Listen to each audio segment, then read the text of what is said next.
Capítulo 281. 25 de junio de 1857.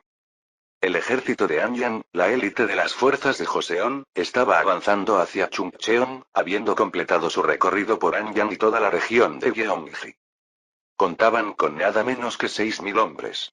Dada la gravedad de la situación, más de la mitad de las tropas del ejército principal habían sido enviadas para sofocar la rebelión. ¡Qué aburrido! Ja, ja. Parece que esto no es algo digno de sus manos, mi general. Uno de los oficiales de rango medio de la unidad hizo un comentario adulador. Desde su salida de Anyang, aún no habían tenido un combate real. En Anyang no hubo levantamientos serios, y en Gyeonggi solo hubo masacres y represión sin resistencia alguna. Exacto. Todo esto es por un simple alboroto de campesinos ignorantes. Kim Yeong-ji asintió con una mezcla de aburrimiento y desdén en su voz. Aunque estaba irritado por una situación que apenas podía llamar batalla, seguía cumpliendo con las órdenes que le habían dado. Nunca quiso ocuparse de esto, pero tampoco podía evitarlo. El año pasado, había obtenido el cargo de entrenador general del Ministerio de Entrenamiento, lo que lo convertía en líder de la organización militar más importante de Joseon. Al principio, estaba encantado con su nueva posición de poder, pero solo un año después, estalló la rebelión.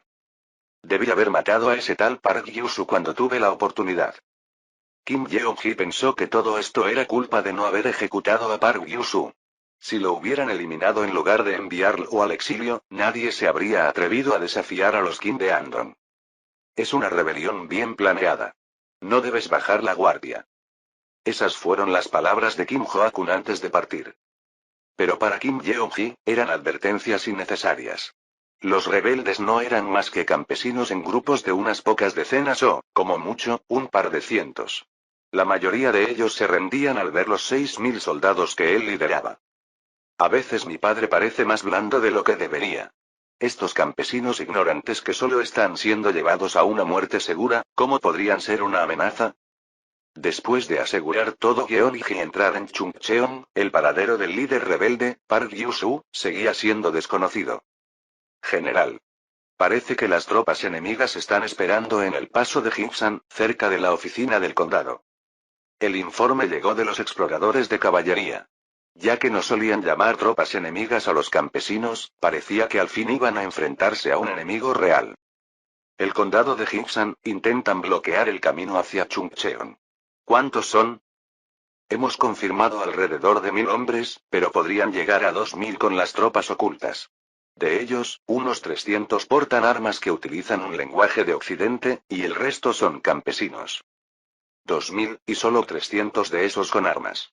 Deben de ser la élite que esos traidores han estado criando en secreto. No puedo creer que traicionaran su país y se vendieran a esos extranjeros solo para ganar riqueza y poder. Las armas con escritura en español claramente provenían de aquellos que intentaban manipular Joseon al aliarse con potencias extranjeras. Aunque la mayoría de los coreanos desconocían estos detalles, él sabía que el enemigo había sido alguna vez colonia de España, razón por la cual usaban ese idioma. Esto era una prueba clara del complot de los reformistas para usar a los extranjeros y apoderarse de Joseon. Pero su estrategia era débil. En lugar de reunir a sus mejores hombres y atacar Anyang, habían dispersado sus tropas, desperdiciando así el potencial de esas armas. Si al menos hubieran concentrado sus fuerzas y atacado Anyang, pero en vez de eso, distribuyeron sus tropas como idiotas. Aunque la audacia de criar una fuerza secreta era escalofriante, Kim Yeong-ji pensaba que el enemigo había sido imprudente. Abrió el mapa con confianza. El paso de Hiksan era la puerta de entrada a Chungcheon. La táctica de los rebeldes era evidente. Hiksan era un lugar geográficamente complicado, difícil para desplegar miles de tropas, con un paso estrecho y bosques profundos en los que pequeñas fuerzas podían tender emboscadas y causar problemas.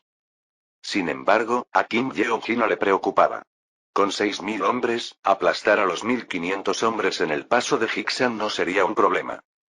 General, incluso si intentan resistir en un terreno estrecho, al final no son más que campesinos.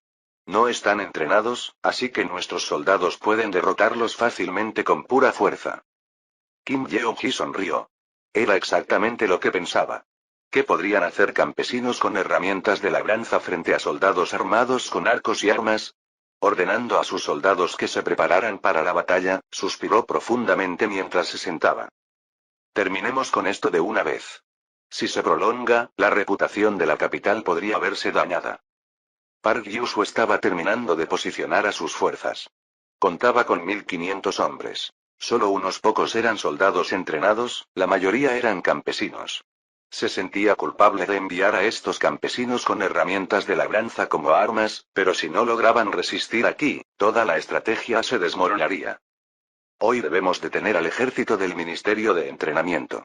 Si no logramos mantener esta posición, Chungcheong y todo el sur caerán. Y eso significa que la explotación de los campesinos por los nobles y funcionarios de Joseon continuará para siempre. Eso no podemos permitirlo. Park Yusu gritó a sus soldados. Sus rostros mostraban inseguridad y temor, pero asintieron con firmeza, inspirados por su voz decidida. Park Yusu colocó su arma secreta, la ametralladora BA-45 traída del Imperio Mexicano, en la cima del paso. La preparación está completa. No sabemos cómo acabará esta batalla, pero desde aquí, no daremos ni un solo paso atrás. No se preocupe, general. No pueden imaginarse el poder de esta ametralladora. Así es. Ese inútil de Kim Yeong-ji está haciendo exactamente lo que esperábamos, avanzando directamente hacia nuestras tropas. Los compañeros reformistas, ahora oficiales del ejército revolucionario, trataron de tranquilizar a Park Yusu, quien también esbozó una sonrisa. Recordó el asombro que sintió al ver el poder de aquella arma. El ejército de Joseon, sin una artillería adecuada, no tendría forma de enfrentar una ametralladora tan sólida y potente. Mientras Park Yusu se esforzaba en controlar su ansiedad antes de la primera gran batalla, un mensajero gritó. Vienen. Los 6000 soldados del Ministerio de Entrenamiento comenzaron a ascender el paso con una precisión impecable. El sonido de sus botas resonaba en el camino, el ritmo marchado propio de un ejército entrenado. La tensión se extendió entre los soldados revolucionarios. En silencio, revisaron sus armas, sin intercambiar palabra alguna. Solo sus miradas tensas reflejaban el peso de la batalla inminente. Respondan con arcos y rifles. Los soldados de infantería mantengan sus posiciones con los escudos. Siguiendo el plan, Park Yusu dio la orden. Los 300 fusileros y varias docenas de arqueros que sabían disparar, aunque fuera mínimamente, comenzaron a atacar. Fuego. Bang. Ta-ta-ta-ta-ta-tat. Arc. Aunque estos rifles eran considerados obsoletos en Occidente, eran incomparablemente superiores a los antiguos arcabuces que portaban los soldados de Joseon, con un alcance y una velocidad de recarga abrumadores. Adelante. Atrapen a esos desgraciados, y ganaremos. Kim Yeong-ji gritó la orden. Esos 300 fusileros eran su única esperanza. Aunque su potencia de fuego era formidable, no creía que eso fuera suficiente para superar la diferencia de tropas. Nosotros también contraatacaremos. Los mejores fusileros, protejan a nuestras tropas. De los 1800 fusileros del ejército, los más expertos fueron equipados con rifles occidentales capturados. Aunque solo tenían unas pocas docenas, pensaba que serían suficientes para sorprender al enemigo. Abran fuego. Bang. Ta-ta-ta-ta-ta-tat. A lo lejos, se podían ver a los rebeldes caer. Aunque disparaban desde una posición baja hacia arriba, los expertos lograron acertar a algunos enemigos, aunque fuera solo a unos pocos. Bien. Sigan así. Todo el paso de Hixan estaba cubierto por las tropas del Ministerio de Entrenamiento. La caballería estaba maniobrando para atacar la retaguardia enemiga, y pronto los rebeldes quedarían atrapados en el paso. Kim Yeong-ji, observando con seguridad desde la retaguardia, miraba con expectación a sus hombres acercarse al enemigo en la cima. Solo un poco más. Los soldados que lograban soportar el fuego enemigo finalmente alcanzaron casi la cima del paso y se prepararon para apuntar a los rebeldes. ¡Bang! Un soldado disparó su rifle. Kim Yeong-ji, observando la escena, decidió que elogiaría a ese soldado. Sin embargo, de repente, un sonido extraño comenzó a llenar el aire. Du-du-du-du-du. La ametralladora BA-45 rugió, y su estruendo llenó todo el campo de batalla. Desde abajo, Kim Yeong-ji observaba incrédulo la escena surrealista. Cada vez que el arma desconocida del enemigo escupía fuego, sus soldados caían como si fueran muñecos de trapo. La extraña máquina en la cima del paso parecía un arma de leyenda. Kim Yeong-ji, con las manos temblorosas, solo pudo observar cómo sus soldados se desmoronaban y rodaban por la pendiente, sangrando y cayendo al suelo. El viento traía los gritos de dolor de los soldados. ¡Ah!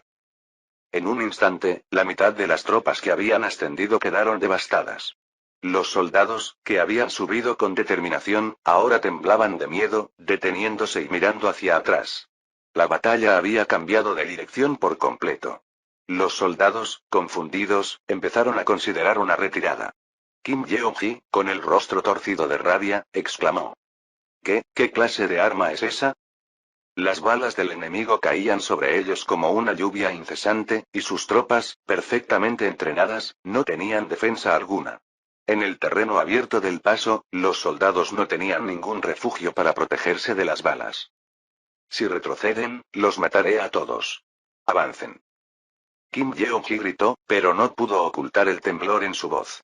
Sabía que el espíritu de sus soldados estaba completamente destruido, y nadie quería avanzar. La desesperación y el miedo llenaban el campo de batalla. Finalmente, dio otra orden. Ordenen a la caballería que se dispersen y ataquen ahora mismo. La caballería, siguiendo la orden, trató de avanzar hacia la cima desde la retaguardia en formación dispersa. Pero, lamentablemente para ellos, también en esa dirección había ametralladoras. Park Yu-su, preocupado por la posibilidad de un ataque desde atrás, había colocado 2 ametralladoras en la retaguardia. Antes de que la caballería pudiera alcanzar la cima, fueron alcanzados por una ráfaga de balas. Los caballos caían al suelo, gritando de dolor, y sus jinetes caían al suelo heridos, unos muriendo instantáneamente y otros retorciéndose de dolor mientras sus cuerpos se llenaban de balas. Desde lejos, Kim Yeong-ji observaba esa escena aterradora. Incluso la élite de la caballería del Ministerio de Entrenamiento estaba completamente indefensa ante la ametralladora del enemigo. Esto no tiene sentido, es imposible. Su voz salió en un susurro. La batalla estaba perdida. Apenas había pasado medio día desde que comenzó el combate, pero en ese corto tiempo ya había perdido la mitad de sus tropas. Los soldados, completamente desmoralizados, estaban huyendo, y dar la orden de avanzar sería inútil. Mientras Kim Yeong-ji permanecía aturdido, uno de los oficiales de rango medio que solía adularlo, le habló apresuradamente. General. Debe retirarse. No hay nada que podamos hacer. Debemos informar a la corte lo antes posible sobre este monstruoso arma enemiga. Ese sí, tienes razón. Kim Yeong-ji se dio la vuelta, dejando atrás el estruendo de la ametralladora y los gritos de sus soldados. Aquel día, menos de 2000 soldados del Ministerio de Entrenamiento sobrevivieron. Capítulo 282. La batalla de Hiksan había terminado. Excepto por unos pocos que cayeron bajo los disparos enemigos, el ejército revolucionario no sufrió bajas, pero la colina estaba cubierta de la sangre y los cuerpos de los soldados enemigos. Es horrible. Un oficial del ejército revolucionario comentó mientras observaba el escenario y se dirigía a Park Yu-su. A pesar de haber vencido a un ejército tan numeroso, era difícil alegrarse viendo los cuerpos esparcidos y la sangre que cubría el campo. Sí, lo es. Cuando nos dirijamos a Anyang, será aún más horrible.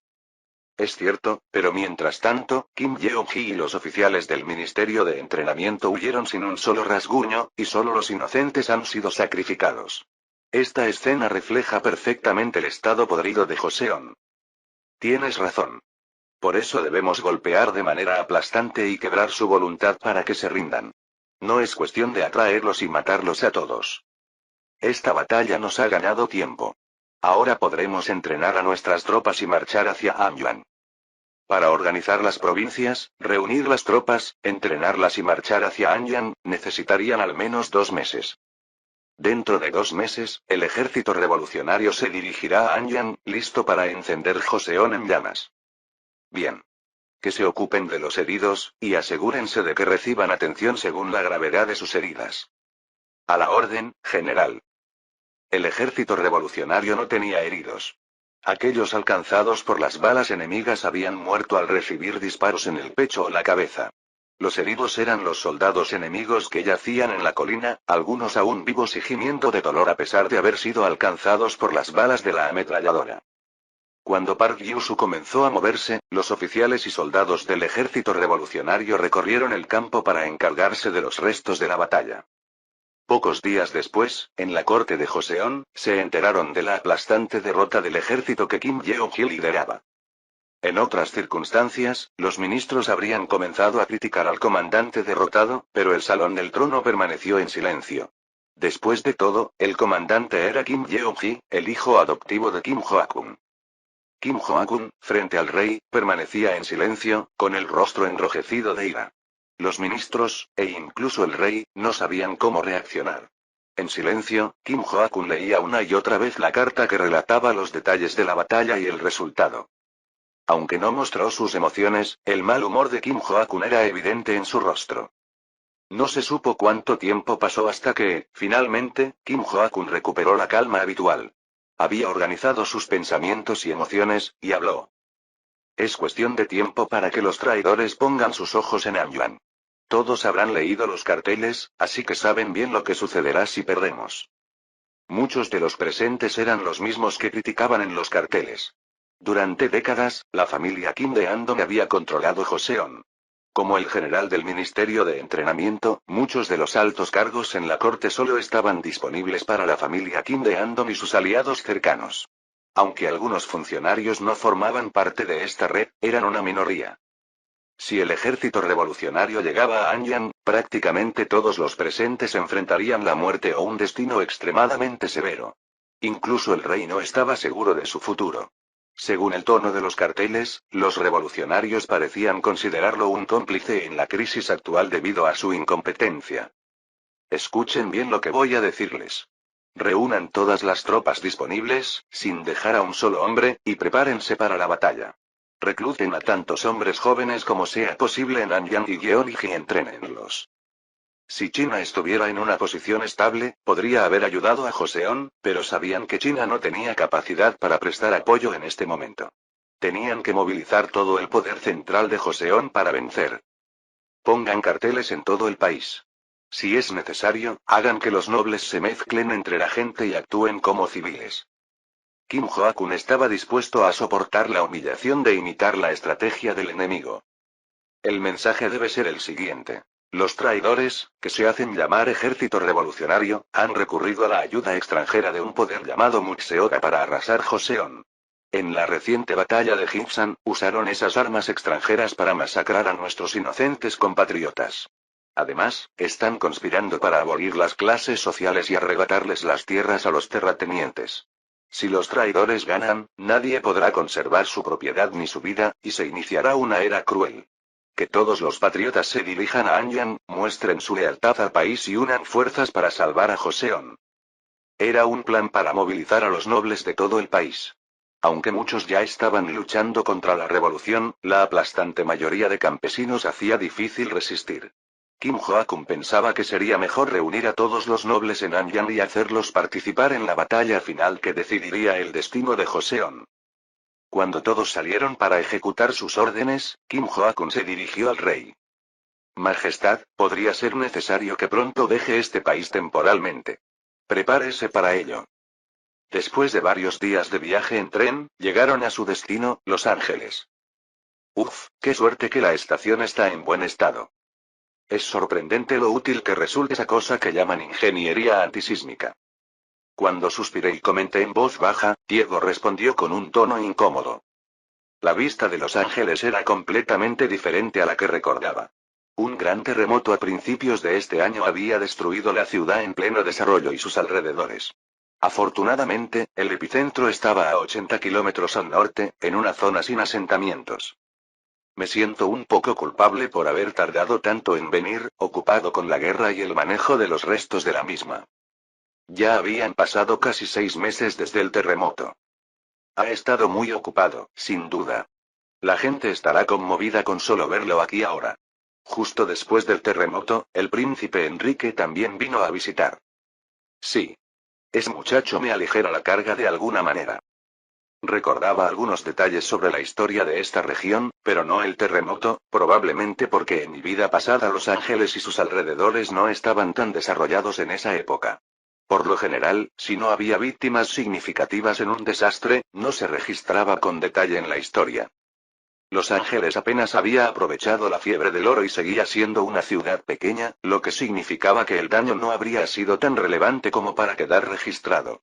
Pero en este mundo, California estaba mostrando su verdadero potencial y creciendo rápidamente.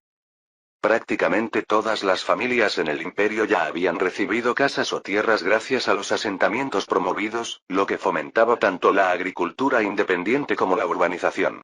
California había sido el punto de partida de esta expansión. Los Ángeles, con una población mucho mayor que en mi vida pasada, era ya una ciudad grande. Y en un instante, la ciudad se derrumbó. El centro de la ciudad, con varios edificios altos, altos para la época, era especialmente desgarrador. Aunque había visto las fotos en los informes, verlo en persona transmitía el impacto que debió haber tenido en su momento. A casi medio año del terremoto, en los lugares donde los edificios se habían derrumbado, apenas ahora se estaba completando la cimentación y comenzaban a levantar las estructuras. Recordaba que, en una visita anterior, estos terrenos estaban llenos de edificios. Ahora estaban nivelados, como si la ciudad hubiera sido arrasada y estuviera siendo reconstruida desde cero. A excepción de los edificios construidos por Ortega Construction, prácticamente todos los edificios altos se vinieron abajo. Ortega Construction había diseñado varios edificios en el centro de la ciudad, incluyendo el ayuntamiento y otros edificios públicos. Por eso, Ortega Construction recibió una cantidad descomunal de solicitudes. Aún así, sus tiempos de espera son larguísimos. Creo que sería mejor establecer leyes para regular estas construcciones. Después de la disolución de la Compañía Británica de las Indias Orientales, Ortega Construction se había convertido en la mayor empresa del mundo. Ya tenía cientos de miles de empleados, acercándose al tamaño que tuvo la Compañía de las Indias Orientales. Pero, debido a la enorme demanda, estaban siempre ocupados y acumulaban retrasos. Todavía había mucha infraestructura y ciudades clave por construir en el imperio. Este año, además, comenzaron las primeras expansiones en el extranjero, construyendo infraestructura allí también. Ortega apenas aceptaba pedidos individuales de construcción. Establezcamos un marco legal que exija diseño y construcción a prueba de terremotos para las zonas sísmicas y los edificios de cierta altura. Y en lugar de cobrar por esta tecnología, ofrezcámosla gratis a las constructoras nacionales. Sí, Su Majestad. Observé cómo uno de los secretarios imperiales anotaba mis palabras en su cuaderno mientras daba una vuelta por la ciudad. Me sentía abatido viendo los restos de una ciudad que me enorgullecía por su rápido crecimiento. Los desastres naturales son realmente aterradores. Destruyen en un instante lo que los humanos han construido con tanto esfuerzo. Sí, por eso se suelen describir como la ira de Dios. Seguro que aquí también han dicho algo similar. Normalmente, cuando ocurrían desastres naturales, se culpaba al gobernante, diciendo que había provocado la ira divina. En este caso, como emperador, yo sería el objeto de esas acusaciones. Investigaré si se ha dicho algo. Jajaja, no es necesario. Solo lo decía en broma. Lo importante es hacer todo lo posible para que esto no vuelva a ocurrir. Nuestra capital, Ciudad de México, también está en una zona sísmica. Sí, no debemos bajar la guardia, pero viendo algunos edificios aquí en pie, me siento seguro.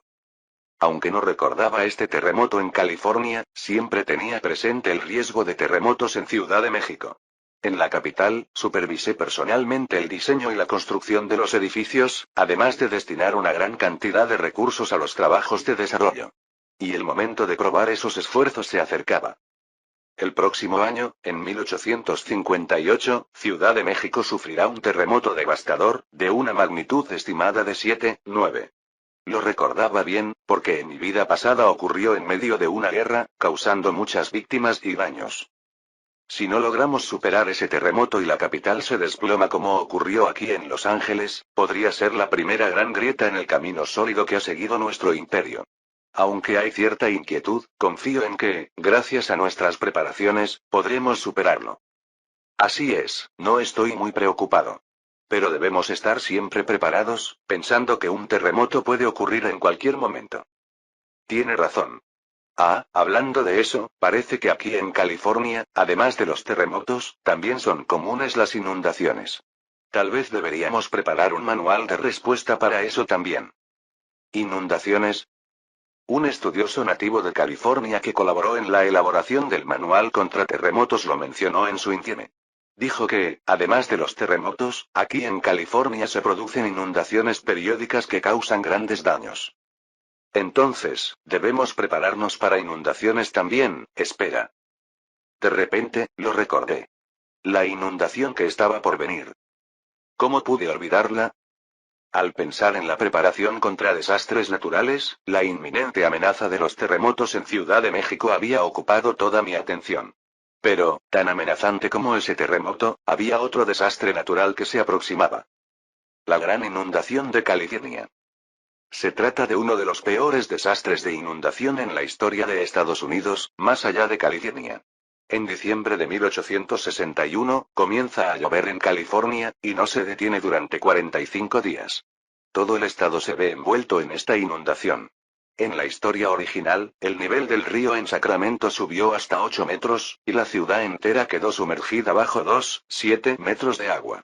Miles de personas murieron, y cultivos, ganado, pertenencias, e incluso casas y edificios enteros fueron arrastrados por el agua. El Valle Central se convirtió en el lago central, y el estado de California quedó en bancarrota. Al recordar esto, sentí un escalofrío. En 4 años, Sacramento, la primera ciudad que construí en este mundo y la actual ciudad principal de California, podría ser arrasada por completo. Pensé en las personas que vivían en Sacramento. Aunque sus rostros ya se habían vuelto algo difusos, hace solo unos años volví a encontrarlos y confirmé que estaban bien. No podía permitir que esa ciudad, que construimos juntos con tanto esfuerzo, fuera destruida. Quedaban 4 años, así que había tiempo suficiente para prepararse. Sin embargo, los planes para los próximos años, en cuanto a los recursos del imperio, ya estaban completamente definidos. Podría posponer o cancelar muchas cosas, aunque algunas no era posible. Si tan solo lo hubiera recordado antes, podría haber retrasado los Juegos Olímpicos y la Copa del Mundo. Los Juegos Olímpicos y la Copa del Mundo, que ya se estaban considerando antes de la guerra, no eran simplemente eventos deportivos. Su impacto era enorme. Habían logrado crear una atmósfera de paz, aunque fuera momentánea, entre nuestro imperio mexicano y Gran Bretaña.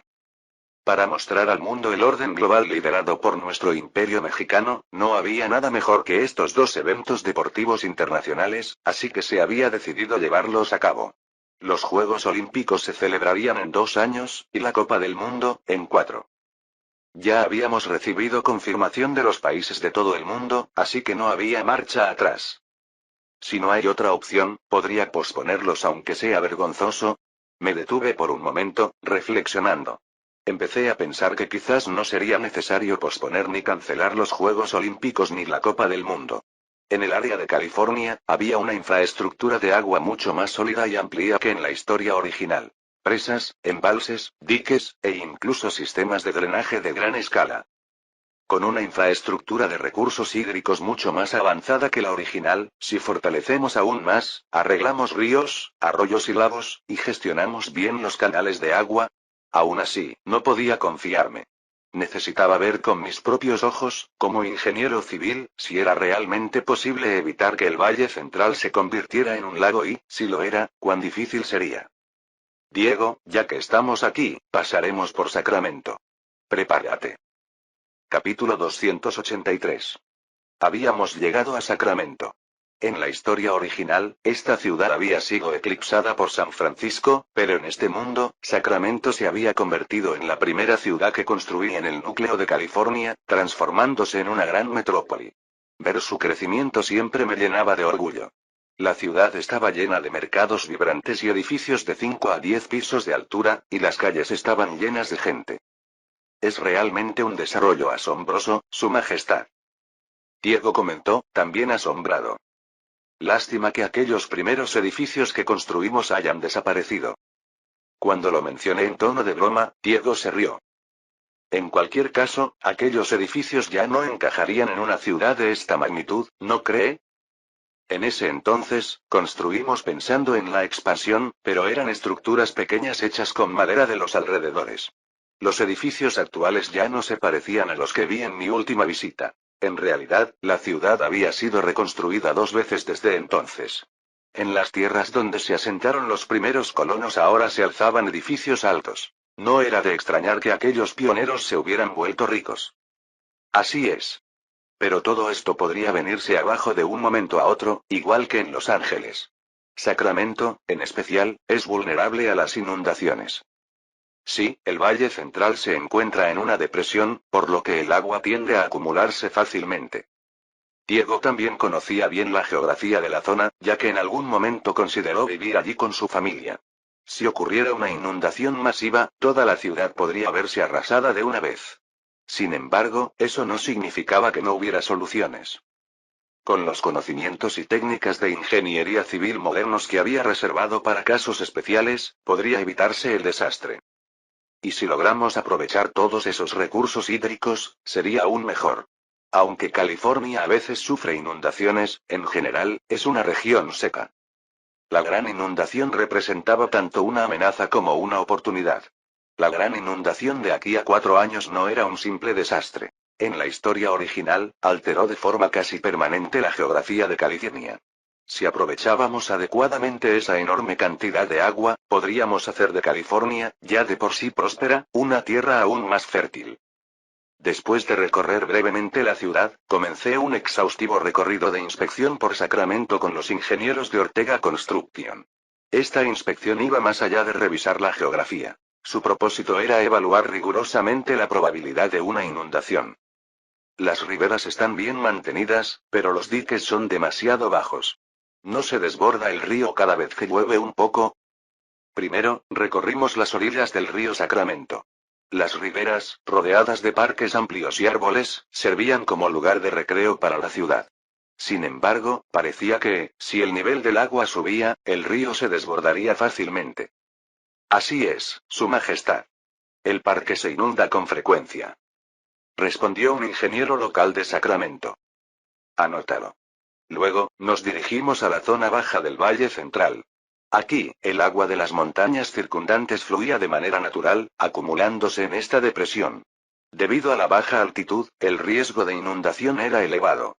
Observé cuidadosamente cómo el agua de lluvia de las laderas descendía hacia esta zona y si los sistemas de drenaje actuales eran suficientes.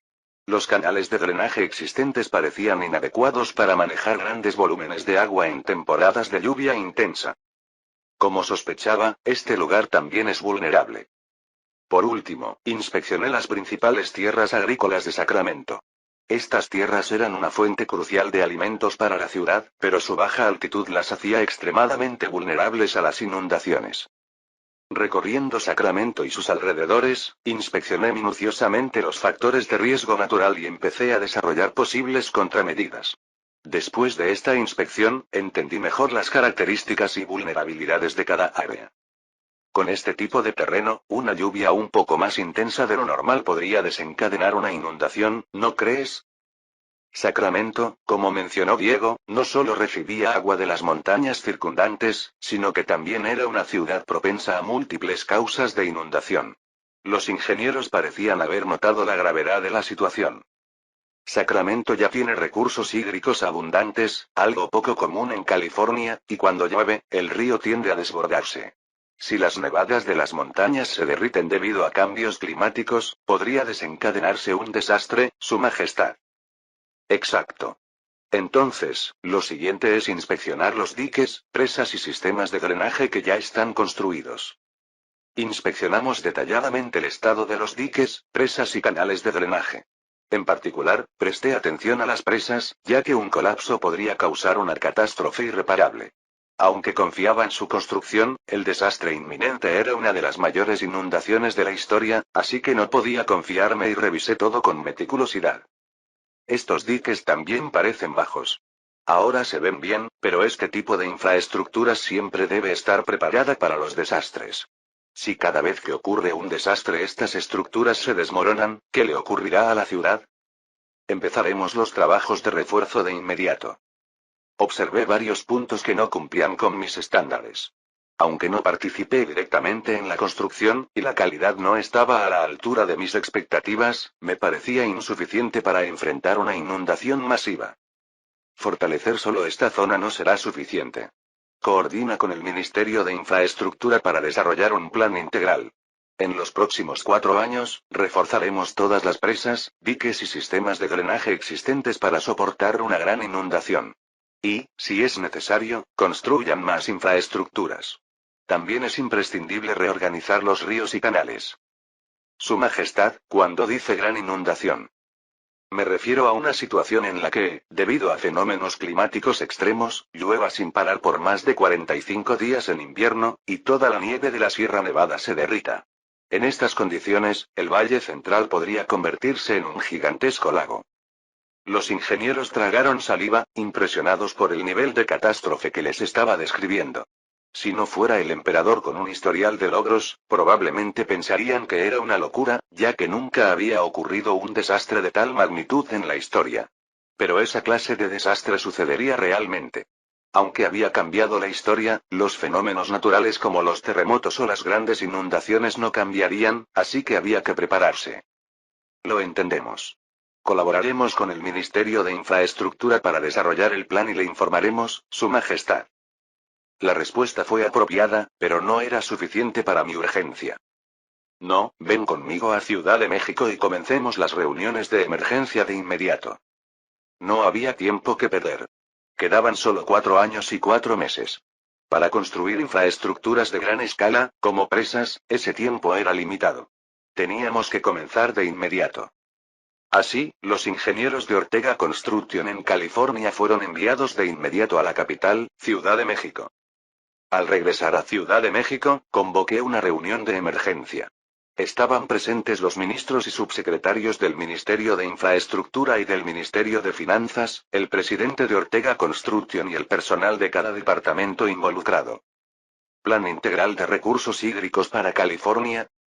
Aunque nadie lo expresó, pude ver la sorpresa en sus rostros. Era un proyecto enorme y anunciado de repente. En circunstancias normales, no tendría sentido que un proyecto tan colosal se planificara y ejecutara solo porque el gobernante lo ordenara. Cualquier otro líder habría sido criticado por hundir al país en obras civiles sin sentido.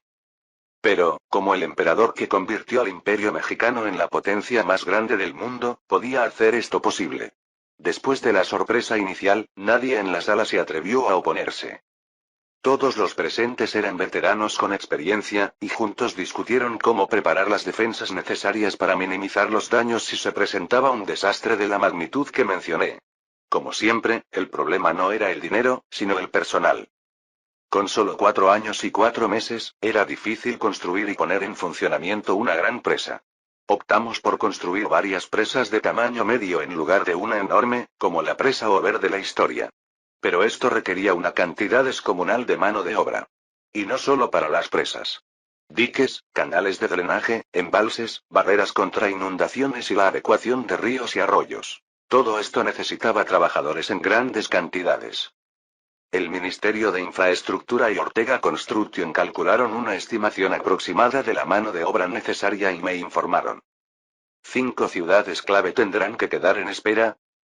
No es exactamente suspenderlas. La idea es detener temporalmente los proyectos en algunas ciudades clave para transferir parte del personal a California. La construcción para los Juegos Olímpicos está en marcha, pero ahí no podemos retirar a nadie, ya que no podemos retrasar esa obra. El ministro de Infraestructura, Rodrigo, explicó con una pizca de nerviosismo. Aunque podrían redirigir gran parte de la mano de obra, las ciudades clave seguirían en desarrollo, aunque con cierto retraso. No hay otra opción. No podemos traer de vuelta a los trabajadores en el extranjero. Según el plan del Banco de Desarrollo de América Latina, una gran cantidad de técnicos y trabajadores se encontraban actualmente en el extranjero.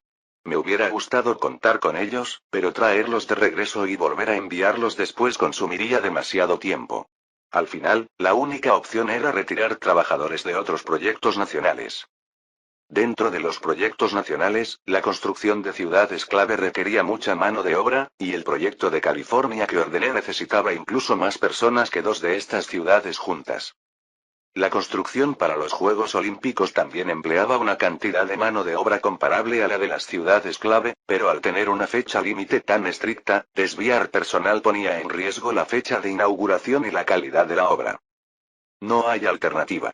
Pero no retiren a demasiados, y coordinen con el Departamento de Inmigración para priorizar el reclutamiento de nuevos trabajadores urbanos.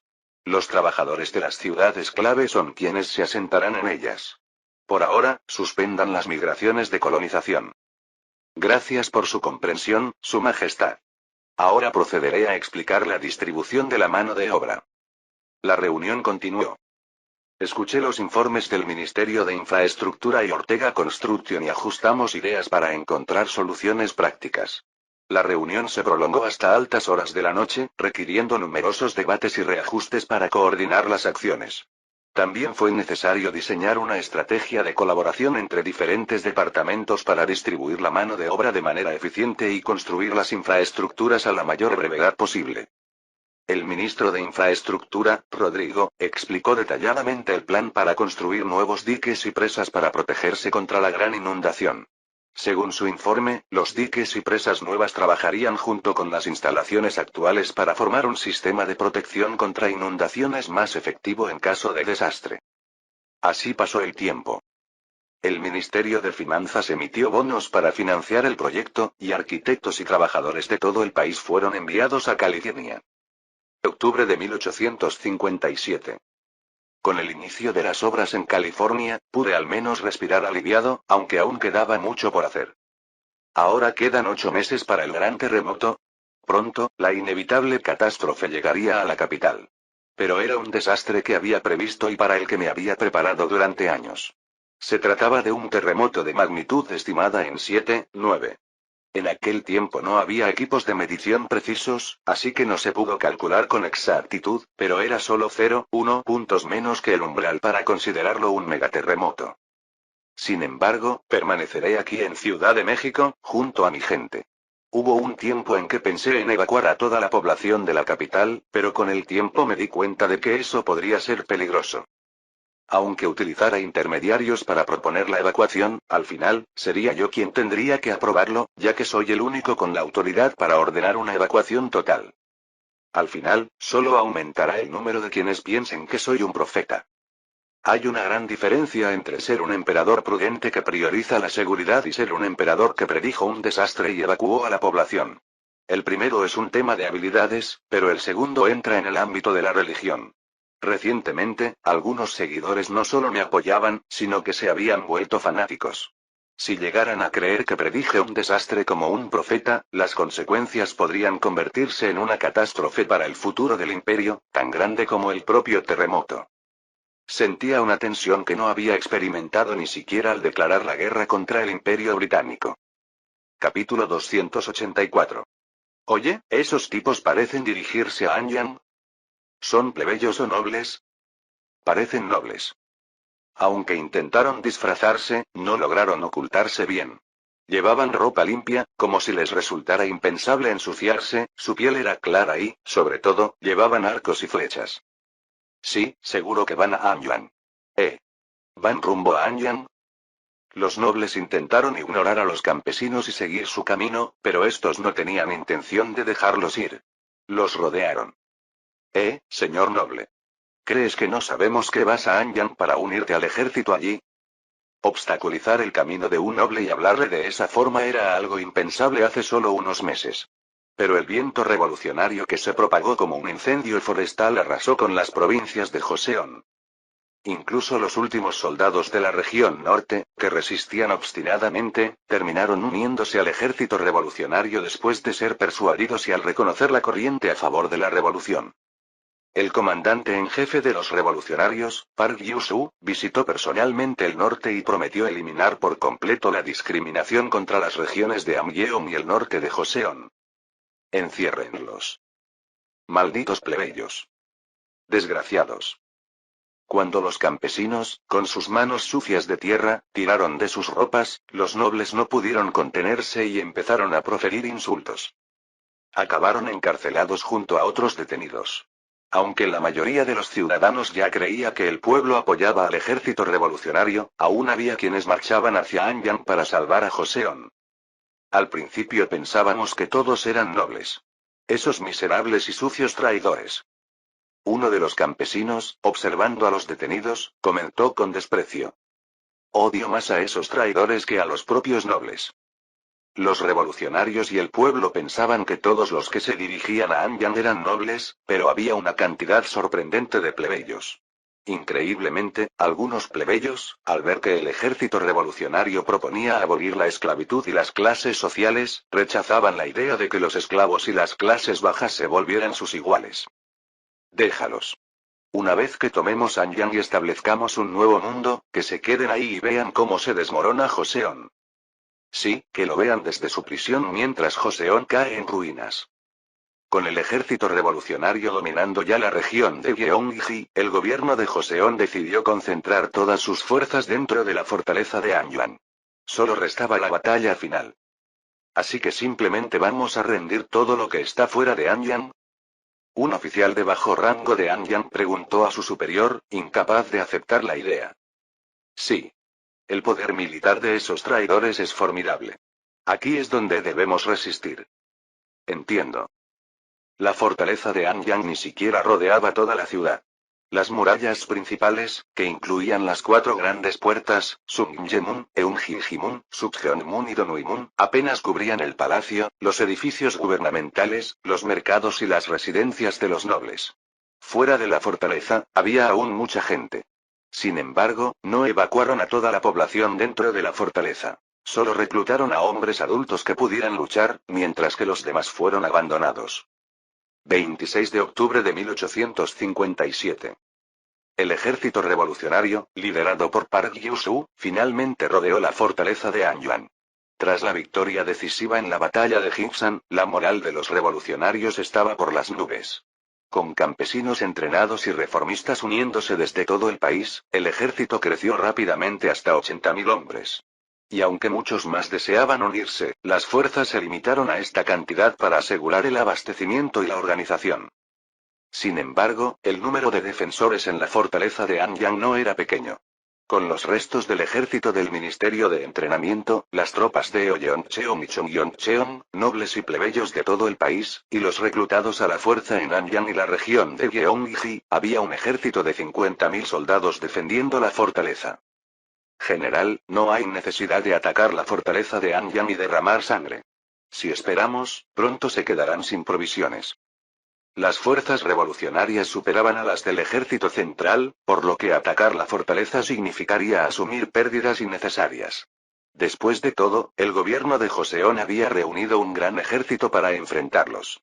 Sin embargo, Park Gyu-soo se mostró escéptico ante las sugerencias de algunos de sus oficiales. No será tan fácil. Los enemigos no son tontos. Ya han recolectado todas las cosechas. Además, dentro de la fortaleza debe haber una cantidad considerable de provisiones almacenadas. Podrían resistir años. Es cierto. Estos 80.000 hombres que estamos aquí no podrán cultivar durante tanto tiempo, y el pueblo viviría en un estado de gobierno ausente. Joseon era un país corrupto, pero al menos había mantenido cierto orden. Los funcionarios intentaban controlar sus territorios firmemente. Sin embargo, ahora todas las oficinas gubernamentales estaban paralizadas. Aunque por el momento no había grandes crímenes, temían que, pronto, alguien se diera cuenta de que el ejército revolucionario no podría imponer su autoridad en cada rincón del país. Park Gyu-soo también estaba preocupado por la situación dentro de la fortaleza de Anyang. Si continuamos esperando, ¿qué crees que sucederá dentro cuando se den cuenta de que las provisiones se están agotando? Los ancianos, los enfermos y los que fueron reclutados a la fuerza serán los primeros en sufrir. Tiene razón, general. No lo había pensado. No te preocupes. También consideré la posibilidad de simplemente rodearlos y esperar. Finalmente, el ejército revolucionario decidió atacar la fortaleza de Anyang. Estamos a las puertas de un nuevo mundo. Compañeros, demos nuestro máximo esfuerzo. Park Gyu-soo arengó a sus soldados con voz firme y motivadora, y los soldados respondieron con un clamor que elevó su moral. El ejército revolucionario concentró sus fuerzas en el sur de la fortaleza de Anyang, apuntando al portón sur, Sungyemun, y sus alrededores. Park Gyu-soo había preparado una estrategia para utilizar las armas modernas de la manera más eficaz posible. Fuego. Boom. Boom. Boom. Los cañones del ejército revolucionario dispararon hacia Sungyemun. Entrenamiento como este, nunca lo había visto. Diego, con una expresión divertida, me habló. Aunque estábamos en el despacho del Palacio Imperial, llevaba ropa cómoda, no su traje habitual de trabajo, y lo mismo hacía yo. Excepto la Guardia Real, todos en el Palacio Nacional iban vestidos así. Es cierto, desde mis días en la Academia Militar, nunca he tenido algo así. Será interesante moverme un poco. Todos han memorizado el manual, ¿verdad? Sí, todos saben que Su Majestad participará en el entrenamiento de hoy, así que debieron estudiarlo sin descanso. Bueno, ya lo veremos. Había invertido sumas enormes en reforzar el suelo contra terremotos y había exigido que todos los edificios nuevos en Ciudad de México cumplieran con estándares de diseño antisísmico, pero seguía sintiéndome inseguro. Nunca había experimentado ni estudiado un terremoto tan grande como el que se avecinaba, así que, por mucho que nos preparáramos, no podía sentirme completamente seguro. Así fue como nació el Manual de Respuesta Cívico-Militar para Terremotos. Elaborado en colaboración con la Universidad Imperial de Morelia y la Administración Pública, ordené hace meses que todos los funcionarios, la Guardia Real, la policía y los bomberos lo estudiaran a fondo. En principio, la respuesta debía adaptarse a la magnitud del terremoto, pero como no había forma de medirla con precisión, simplemente lo dividimos en dos niveles: fuerte y leve. Hoy era el día del primer simulacro para ponerlo a prueba. ¡Bang! Su Majestad. Un terremoto. Justo a las 9:30, como estaba previsto, un guardia irrumpió en mi despacho, interpretando su papel con dramatismo. Oh. ¿Es en serio? Debe evacuar de inmediato. Diego, vamos. Sí, Su Majestad. Aunque hablábamos con ligereza, no se trataba de un terremoto real. Sin embargo, seguí las indicaciones del guardia y abandoné rápidamente el despacho. En el pasillo, la emperatriz también estaba evacuando, escoltada por la Guardia Real, siguiendo la ruta de evacuación designada. Solo ella y yo estábamos en el palacio, ya que el príncipe mayor y el menor estaban en la universidad y en la academia militar, respectivamente. Junto con la Guardia Real, nos dirigimos a la zona segura dentro del palacio, donde debíamos ir en caso de emergencia real. Se trataba de una especie de búnker reforzado con gran solidez. La Guardia Real nos protegió y condujo de manera rápida y organizada. Una vez en el refugio, realizamos revisiones de seguridad y ejercicios de respuesta para situaciones de emergencia imprevistas. La emperatriz también siguió cuidadosamente el procedimiento de evacuación y lo ejecutó con precisión, lo cual no solo garantizaba la seguridad de la familia imperial, sino que servía de ejemplo para los ciudadanos. Clic. Jeje, resulta un poco vergonzoso que nos saquen fotos en esta situación. Su Majestad fue quien sugirió que publicáramos un artículo para informar sobre este entrenamiento. En fin, ya que llegamos hasta aquí sin problemas, vayamos al campo y revisemos el ejercicio. Sí, Su Majestad. Le acompañaré. Normalmente, debería permanecer aquí y supervisar la situación, pero siendo un simulacro, también era mi deber revisar personalmente que el entrenamiento se realizara correctamente. El ejercicio abarcaba toda Ciudad de México. En toda la ciudad se escucharon silbatos que alertaban sobre el supuesto terremoto, y los ciudadanos comenzaron a dirigirse a los refugios, siguiendo las indicaciones de policías y funcionarios. Recorrí el área, supervisando la evacuación de los ciudadanos. En las calles, policías y bomberos guiaban a las personas hacia los refugios, donde los funcionarios públicos los recibían y proporcionaban los suministros necesarios. ¿Están evacuando a los residentes de esta zona al Hotel Solís? Le pregunté a un oficial de policía. Aunque parecía abrumado por el entrenamiento, se sorprendió al verme, pero respondió con calma. Sí, Su Majestad. Es un edificio grande y sólido, y es bien conocido, así que creemos que es ideal como refugio. Excelente. Muy buen trabajo. Le di una palmada en el hombro y me dirigí a revisar el entrenamiento de la Guardia Real. Además de proteger a la familia imperial y a los ciudadanos de la capital, la Guardia Real había ampliado su rol, y ahora también estaba a cargo de la seguridad de figuras clave dentro de la ciudad. Mientras observaba, el capitán de la Guardia Real se acercó a informarme sobre la situación. Su Majestad, la Guardia Real está enfocada en entrenar para la evacuación de personas clave y la protección de los ciudadanos. Hemos establecido rutas de evacuación de emergencia y áreas de protección para minimizar el caos. Asentí y le respondí. Esfuércense en evitar que los ciudadanos sientan inquietud. También inspeccioné el entrenamiento de los bomberos. La respuesta inicial era crucial en caso de terremoto. Los bomberos, responsables de extinguir incendios y realizar rescates, se enfrentarían a los escenarios más peligrosos. Estaban revisando su equipo y practicando la rápida extinción de incendios. Incluso prendimos fuego a ciertos edificios hoy para la ocasión, y el cuerpo de bomberos de Ciudad de México sofocó las llamas rápidamente. ¿Cuál es el estado actual de extinción de incendios y rescate? El jefe de bomberos respondió con calma. Su Majestad, hemos controlado el incendio en 8 de los 10 puntos de prueba y evacuado a todos los ciudadanos en las 2 ubicaciones restantes. Gracias por liderar en la primera línea, arriesgando siempre sus vidas. Sin embargo, recuerden que un terremoto real será mucho más desafiante. Sí, lo recordaremos, Su Majestad. Por último, revisé cómo los funcionarios estaban preparando la operación de los refugios y la orientación para los ciudadanos. Estos funcionarios eran responsables de guiar a la gente a lugares seguros, proporcionar suministros en los refugios y garantizar que los ciudadanos estuvieran bien atendidos. ¿Cuál es el estado de preparación de los refugios? ¿Hay suficientes suministros para que los ciudadanos puedan quedarse allí de forma segura? El encargado inclinó la cabeza en señal de respeto y reportó. Su Majestad, todos los refugios están completamente equipados con alimentos, suministros y equipos médicos. También hemos asegurado suministros adicionales de emergencia para que, pase lo que pase, los ciudadanos no se vean en dificultades. Asentí ante su respuesta. Excelente. Hagan todo lo posible para que los ciudadanos se sientan seguros. Su bienestar es nuestra prioridad. Después de revisar el estado de entrenamiento y preparación de cada departamento, ordené una inspección de seguridad de todos los edificios de Ciudad de México. Junto con expertos en construcción, inspeccioné directamente los edificios públicos y privados más importantes, señalando las áreas estructuralmente riesgosas y ordenando medidas de refuerzo.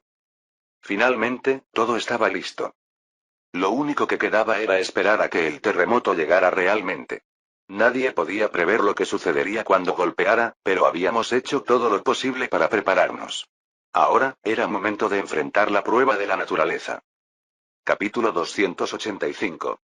Comenzó la batalla final para completar la revolución de Joseon. Sung Yemun, está. Cada vez que disparaban los cañones, el estruendo retumbaba dentro y fuera de la fortaleza. Los cañonazos resonaban y dejaban los oídos sordos. Ante los cañones del Imperio Mexicano, la histórica puerta de Sung Yemun, que había protegido Anyang durante siglos, no resistió mucho. ¡Bum! ¡Bum! No resistirá mucho más tiempo. Con cada impacto, el polvo se levantaba en el aire, cubriendo la zona y dificultando la visibilidad. Se sentía la vibración en el suelo cada vez que caía una bomba. Defiendan. Disparen los cañones. Un oficial del ejército de Joseon gritó órdenes. Sí, señor. El ejército de Joseon respondió con sus propios cañones, pero no eran nada comparados con los cañones de origen mexicano del ejército revolucionario. Rumble. Se está derrumbando. Todos, retírense. Sung Yemun no pudo soportar el ataque de los cañones modernos ni siquiera una hora. La puerta se desgarró y cayó al suelo. Vienen hacia aquí. No se asusten.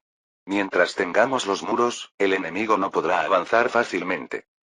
La expresión de los soldados de Joseon estaba marcada por el miedo ante el abrumador poder de fuego del enemigo. Sin embargo, para cruzar la puerta, el enemigo tendría que acercarse, lo que los pondría en el alcance de sus arqueros.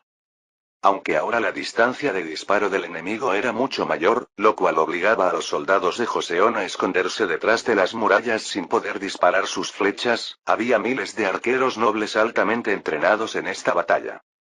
No se acercan. Bum. Bum. Bum. Bum. El bombardeo continuaba sin tregua. ¿Acaso piensan derribar todas las murallas? ¿Cuántos proyectiles tienen? ¿No nos darán ni una oportunidad para disparar nuestras flechas? Los nobles, quienes habían sido figuras prominentes en sus respectivas provincias, miraban desconcertados. No saber el alcance de los recursos del enemigo era frustrante. Boom. Crash. Los muros de piedra y barro de la fortaleza de Anyang se estaban derrumbando rápidamente. Bajemos. Los soldados de Joseon abandonaron las murallas sin haber disparado una sola flecha.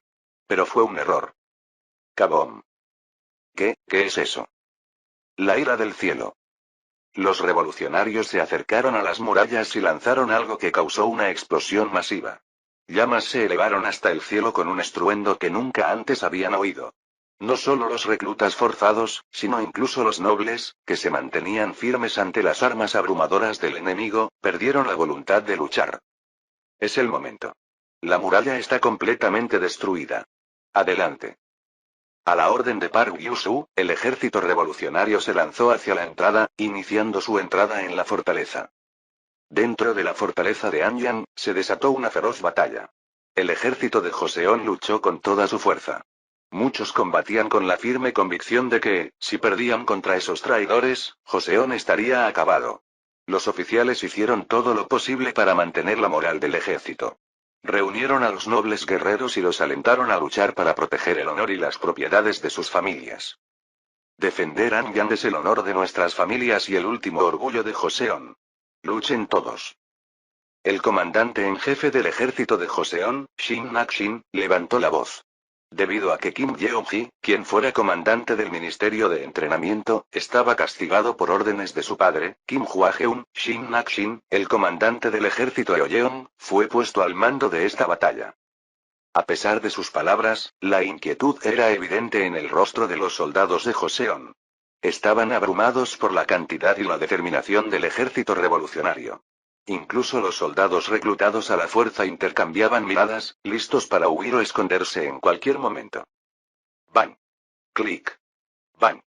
Clic. Bang. ¿Cómo pueden disparar esos rifles tan rápido? Los soldados del ejército revolucionario estaban entrenados para usar armas traídas desde México. Su alcance y velocidad de recarga no podían compararse con los antiguos arcabuces del ejército Joseon, y los soldados podían disparar casi con la misma rapidez que los arqueros entrenados.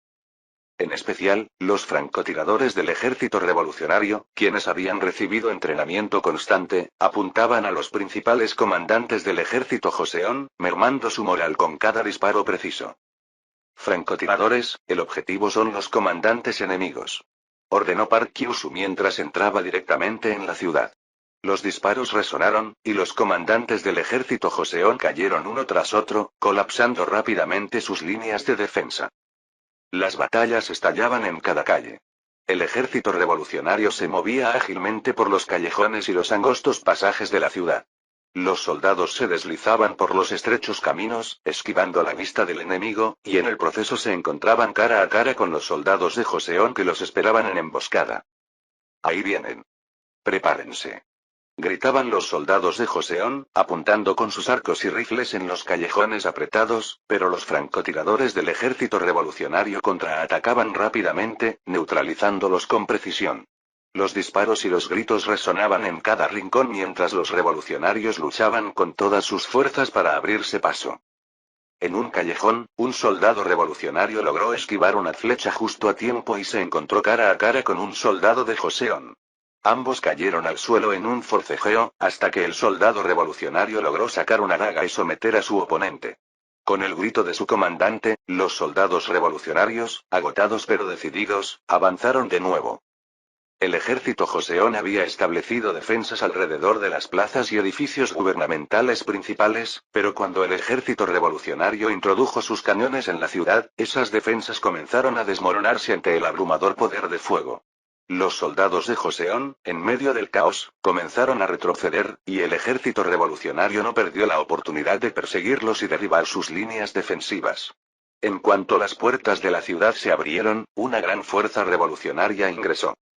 Kim Yeong-ji intentó resistir hasta el último momento, pero pronto comenzó a ceder ante la abrumadora fuerza y la moral del ejército revolucionario. Incluso los aristócratas guerreros, al ver la determinación de los revolucionarios, perdieron su voluntad de pelear y muchos empezaron a huir. Mi señor. Mi señor.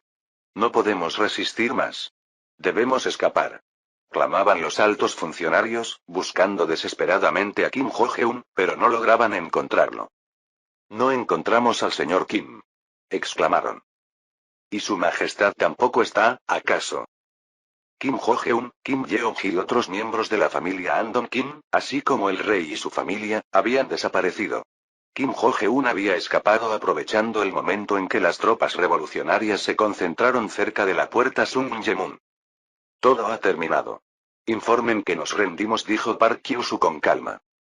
Ya dentro de la ciudad, Park Kyushu se apresuró a restaurar el orden. Prohibió estrictamente el saqueo y la violencia, buscando ganar la confianza de la gente. No hemos peleado para matar enemigos, sino para construir un mundo nuevo. Prohíban el saqueo y mantengan el orden. Ordenó firmemente a sus soldados. Algunos intentos de saqueo y delitos fueron rápidamente sofocados y castigados severamente.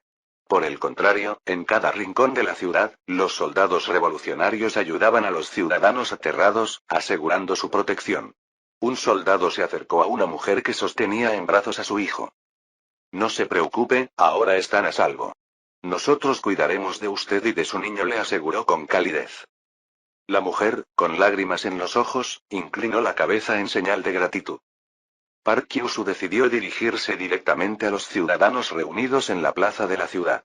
Subió a una plataforma elevada y observó a la multitud, que lo miraba con ojos llenos de inquietud. Amigos, no teman. Esta batalla fue por su libertad y su paz. A partir de ahora, construiremos un nuevo mundo. La corrupción y la opresión han llegado a su fin. Crearemos un país donde ustedes, el pueblo, sean los verdaderos dueños. La reacción fue de duda. Aunque muchos aristócratas y plebeyos que habían combatido estaban capturados, los ciudadanos también habían escuchado rumores negativos sobre los revolucionarios. Pero Park Kyushu no se dejó afectar. Las palabras no son necesarias. Solo hay que demostrarlo. ¿Cuántas palabras vacías nos han dado los aristócratas de Joseon? El caos en la ciudad se calmó rápidamente, y Park Kyushu comenzó los preparativos para establecer un nuevo gobierno. 18 de junio de 1858. Recostado en la cama, miraba el techo. En la oscuridad, cada uno de mis sentidos se agudizaba. El cuarto estaba en silencio, pero ese silencio se llenaba de una inquietud que me oprimía. Parecía que hasta los sonidos más leves retumbaban con fuerza. Y entonces, finalmente, llegó el momento. Desde algún lugar, un leve temblor comenzó a sentirse. Al principio pensé que era mi imaginación, pero se fue haciendo más claro. La ventana empezó a vibrar levemente, y la llama de la vela en mi escritorio temblaba con seguridad. El suelo, como si estuviera vivo, transmitía un pulso apenas perceptible. Ahí está. El pecho se me hundió. Por más preparado que estuviera, había deseado que no sucediera. Pero la naturaleza no atendió mi deseo. Respiré profundo, intentando calmarme, mientras la tensión se esparcía por todo mi cuerpo. Tal vez habían pasado 5 minutos cuando escuché voces nerviosas y pasos apresurados afuera. Majestad, se ha detectado una señal de terremoto. La voz alarmada de un guardia llegó desde el otro lado de la puerta. Me puse de pie rápidamente y abrí la puerta en menos de 5 segundos. El guardia, sorprendido, me miró con los ojos abiertos. Lo entiendo. Que todos se preparen. Hoy será un día largo, dije con voz firme. Sí, Majestad. Aunque solo es una señal temprana, sería prudente evacuar ya, respondió el guardia. Entendido. Al salir de la habitación, eché un vistazo por la ventana. Aunque la oscuridad aún cubría todo, el cielo parecía teñido de una inquietante premonición. El frío del amanecer se colaba por cada rincón, intensificando la sensación de helada. Había llegado el alba. 19 de junio de 1858. El sol había salido, pero el cielo estaba cubierto de nubes grises. La ciudad parecía igual que siempre, pero yo lo sabía bien. Hoy algo grande iba a suceder. Majestad, los ciudadanos en las calles también parecen intranquilos. Los comerciantes abrieron sus tiendas apresuradamente, y hasta los niños caminaban más callados que de costumbre, informó Diego al acercarse, con una mirada firme y decidida. Claro, también ellos habrán sentido el temblor de esta madrugada. Mantengan la alerta en todo momento y avisen a los ciudadanos para que tomen precauciones. Sí, Majestad. A las 9:30 de la mañana, el momento llegó. La tierra comenzó a temblar levemente, y enseguida el temblor se convirtió en una sacudida violenta. Los cuadros colgados en las paredes se balanceaban como locos, y el suelo se ondulaba como si fuera un mar agitado. Por la ventana, el paisaje de la ciudad parecía distorsionarse como en una visión extraña. Majestad, debemos movernos ahora. Gritó un guardia con urgencia, guiándome. Yo ya estaba en una habitación con ventana en el piso superior, esperando este momento, así que salí rápidamente y me dirigí a la zona segura dentro del palacio. Al pasar por los pasillos, polvo y trozos de yeso caían de las paredes y el techo. Todo el edificio temblaba inestablemente. Dios mío, es un terremoto. Corran, protéjanse. Ah. Se oían gritos de terror desde afuera. El temblor de la madrugada había preparado a las personas en cierta medida, pero la magnitud de este terremoto superaba toda expectativa. Los edificios temblaban violentamente como bestias asustadas, y ver las grietas formándose en el suelo hacía imposible contener los gritos de pánico. ¡Guau! ¡Guau, guau! Los animales también estaban desquiciados. Los chihuahuas, muy populares entre los mexicanos, ladraban enloquecidos, y miles de pájaros sobrevolaban el cielo con aleteos frenéticos, sumándose al caos. Tal vez me equivoqué. Sentí un momento de arrepentimiento. Quizás debería haber evacuado a todos, sin importar las señales. Era la primera vez desde mi participación en el campo de batalla que sentía un miedo tan profundo. Un terremoto de magnitud 7, 9, realmente era un desastre de proporciones colosales. Entonces, en medio de los gritos, se escucharon voces firmes afuera. Evacúen todos. Diríjanse a un lugar seguro.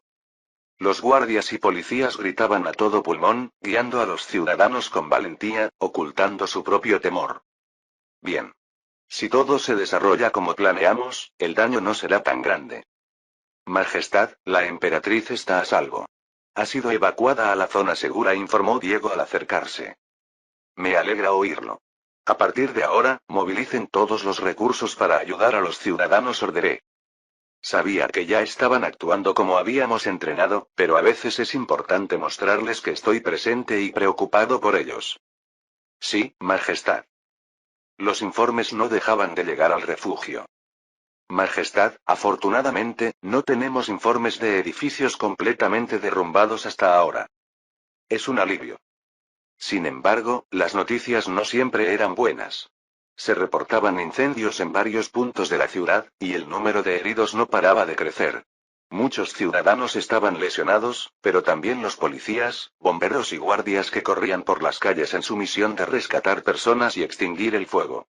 Los funcionarios públicos, ubicados en los refugios designados, podían estar a salvo, pero los demás arriesgaban todo para proteger la ciudad. Majestad, el cuerpo de bomberos y los equipos de rescate están trabajando de inmediato. Se está atendiendo a los heridos y apagando los incendios, informó un funcionario con calma. Asentí. Bien. Todo ese dinero que invertimos en reforzar el suelo al final ha valido la pena. Que todos den lo mejor hasta el final. Asegúrense de proporcionar cualquier recurso que necesiten. La inmensa cantidad de dinero invertida en mejorar y fortalecer el terreno finalmente estaba rindiendo frutos. El suelo sólido estaba amortiguando el impacto del terremoto.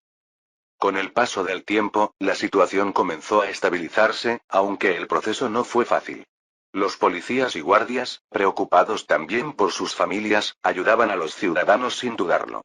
Los bomberos, sin miedo, se lanzaban a edificios que amenazaban con colapsar en cualquier momento. Pero los daños fueron menores de lo esperado. Los edificios se mantenían firmes y resistentes, evitando mayores desastres. Finalmente, el terremoto se detuvo. Ha parado, Majestad, ha parado. Se escucharon murmullos de alivio en el refugio. Aún no. Podría ser solo una pausa momentánea, así que manténganse alerta. Difundan el mensaje en todos los sectores. Entendido. Después de eso, ocurrió una réplica de menor magnitud, y esta vez, el terremoto realmente había terminado. ¡Uah! Cuando anuncié oficialmente el fin de la situación, la gente, agotada de estar en un solo lugar, salió con entusiasmo al exterior. Yo también salí y miré al cielo. Entre las nubes grises, un rayo de luz se asomaba débilmente. Pronto los ciudadanos también comenzaron a salir a las calles, abrazándose entre lágrimas. La sensación de alivio y alegría por haber sobrevivido llenaba la ciudad. Majestad, los ciudadanos están protegidos y seguros en los refugios. Los heridos están recibiendo asistencia médica. Buen trabajo. Diego, haz saber a todos los departamentos que hoy descansaremos y que mañana comenzaremos la recuperación. Diles también a los ciudadanos que reconstruiremos esta ciudad juntos. Sí, Majestad. Había sido una frase un poco exagerada. En realidad, no se podía decir que la ciudad estuviera destruida, pero había muchos edificios y personas afectadas. Aunque no habían colapsado, algunos edificios presentaban grietas serias, y otros, alcanzados por incendios, habían quedado reducidos a cenizas. También hubo muchas víctimas y heridos. Pero considerando que fue un terremoto de magnitud 7,9, el daño había sido relativamente leve. Aunque llevaba años preparándome, siempre dudé si realmente lograría proteger Ciudad de México como lo había planeado. Pero ahora, sentía la certeza de que, por difíciles que fueran los tiempos por venir, podríamos superarlos. Podríamos llevar adelante los próximos Juegos Olímpicos y la Copa Mundial, y si nos preparábamos bien, también podríamos superar la gran inundación de California, el peor desastre de su tipo en la historia de Estados Unidos, sin sufrir grandes pérdidas. Fin del capítulo 285.